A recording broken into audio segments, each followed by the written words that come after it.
Gender Studies Issues. Module 2. The Pedophile Agenda is a continuation of radical feminism. Welcome.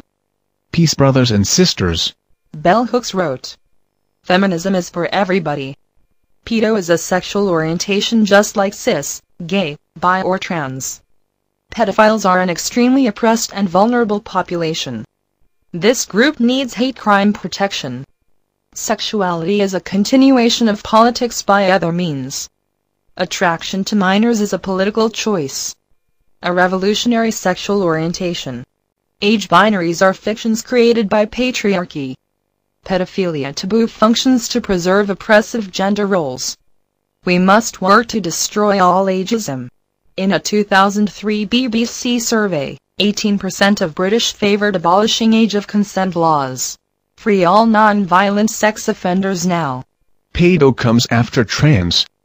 It's the natural next step of critique after heteronormative and cissexual. Roman sexual ethics are today normative. For example, psychiatrist sexologist Ray Blanchard defines paraphilia like this: sexual interest other than sexual interest in genital stimulation or preparatory fondling. Ray Blanchard has conducted sexual experiments on prisoners. Roman sexual ethics are based on hierarchy and penetration. What a pig. Trans theorist Julia Serrano explains what is so reactionary about Blanchard's definition of paraphilia. He claimed that paraphilia should include all erotic interests that are not focused on copulatory or precopulatory behaviors, or the equivalent behaviors in same-sex adult partners. So, essentially, all forms of sexual arousal and expression that are not centered around penetration sex may now be considered paraphilias. Child sexuality undermines the naturalistic fallacy that patriarchy always referred back to. The penetrative power of the penis. Masculinity is a body capitalism Ponzi scheme of sexual objectification and penetration entitlements. The erotic is spiritual and biophilic. But patriarchy is necrophilic. Patriarchy hates love and life. Third-wave feminist Audre Lorde speaks to the psychology of male chauvinism in her The Uses of the Erotic. There are frequent attempts to equate pornography and eroticism, two diametrically opposed uses of the sexual. Because of these attempts, it has become fashionable to separate the spiritual, psychic and emotional, from the political, to see them as contradictory or antithetical. Canadian Prime Minister Pierre Trudeau joked that, "There's no place for the state in the bedrooms of the nation. Sexuality is a rigidly controlled state institution." Wilhelm Reich observed this.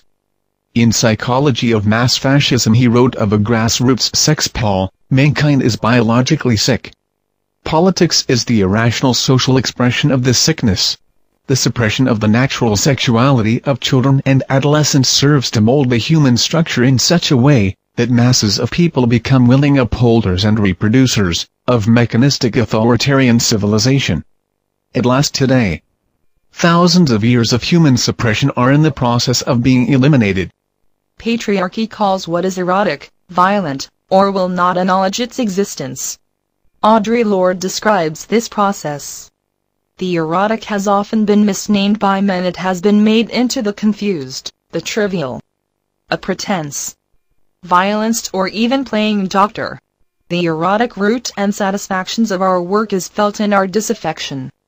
When I speak of the erotic, then, I speak of it as an assertion of the life force, of that creative energy empowered, the knowledge and use of which we are now reclaiming in our language, our history, our dancing, our loving, our work, our lives. Radical feminist author of Scum Manifesto, Valerie Solanas, perceived the necessity of the destruction of patriarchal meanings of sexuality clearly, writing, "Love is not dependency or sex, but friendship, and therefore, love can't exist between two males, between a male and a female, or between two females, one or both of whom is a mindless, insecure, pandering male. Civilization is based entirely upon the male need to defend himself against these characteristics.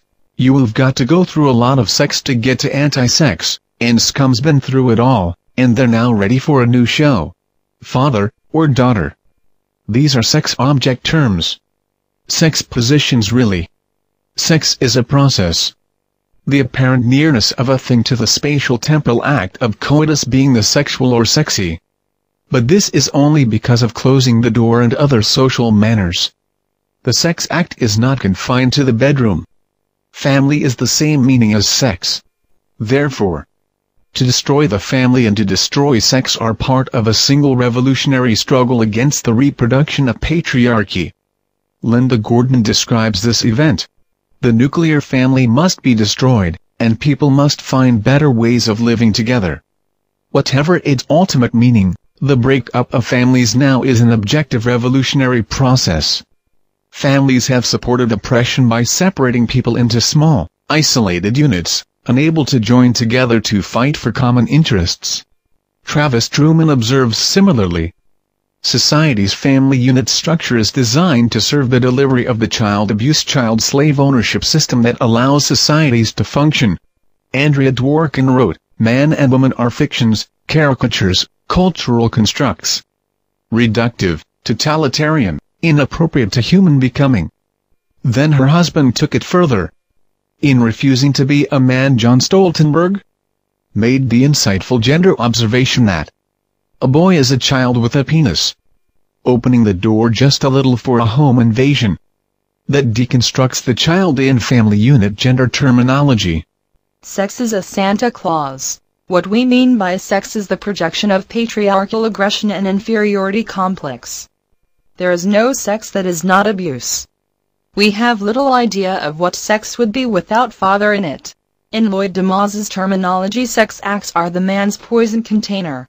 Sex is the Kleinian projective identification of the man's anxiety into the object relations of his sexual objectifications. The man has both a masculine, male-female character, and also an mature, child-adult character. But these are merely the many avatars of false authority. Anarchist philosopher Hakim Bey explored these ideas in his TAZ. While arboreal adult sexuality seeks to colonize child sex, to illegitimately graft adult sexuality onto the body of the child, brave new liberatory kinship systems are possible. Temporary autonomous zones are rhizomatic ad hoc relational structures. Lunar societies, parallel worlds where sexuality can form independent of the prefab institutions of social fascism that assign place as a sexual position in the great chain of being leading back to the Earth-Mother. The man assumes his dominant privileged position as the universal, society not societies. The most leveling critique of patriarchy is to deny it ever was there. Society is not patriarchal. It never was. That was only the man's totalizing take on it. Bad pedophiles try to make children into adults. Good pedophiles want to be young at heart. Rediscover their inner child. Pedophiles are very childish in this way. They seek out the partners right for them, in the way a homosexual transvestite seems to end up rightly oriented.